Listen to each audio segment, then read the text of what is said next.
We never had a locked script. We never had pages that were exactly what we were going to do.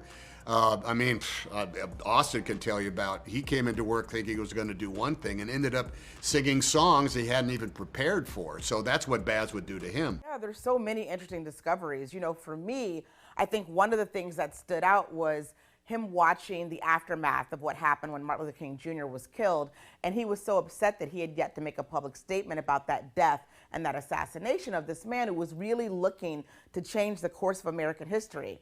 In this film, we learned that Elvis Presley didn't do that because the Colonel didn't want him to make what he deemed as political statements. That was a shock to me. Was there anything that stood out to you in that way like that? I think this is where the Colonel turns out to be, let's use the word villain, in a way that was communicated because the Colonel did not have enough imagination to see what Elvis could have done at a moment like that. Now, Elvis turned it around in that '68 comeback special, which if you look at now is actually, it's all kind of diversity, and even what he did that. He gave them Elvis the way they wanted Elvis, but he also ended up stretching those alive. And I can't help but think that that was an opportunity where the Colonel said, he could have come to Elvis and said, now, Mr. Presley, a tragedy has happened in your own hometown.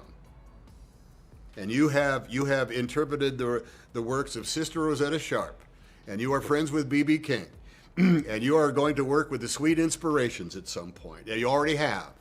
What would you like to say here? And he didn't do that. And that was a huge missed opportunity in order to have his client become even bigger than he was, even more important, even more of a cultural touchstone that he had been in the 50s, but was no longer. And instead, he fell back into this lack of his promoter mentality, who says, never offend the audience, never challenge them. If you want to talk about politics, well, then you will have the career of Harry Belafonte if that's what you want. But you are Frank Sinatra and Dean Martin, and we do not get involved in politics. And that's a failing of that man, and he did not serve Elvis Presley the way that would have turned Elvis Presley into much more, what's the word, magnanimous, magnificent, more powerful cultural icon.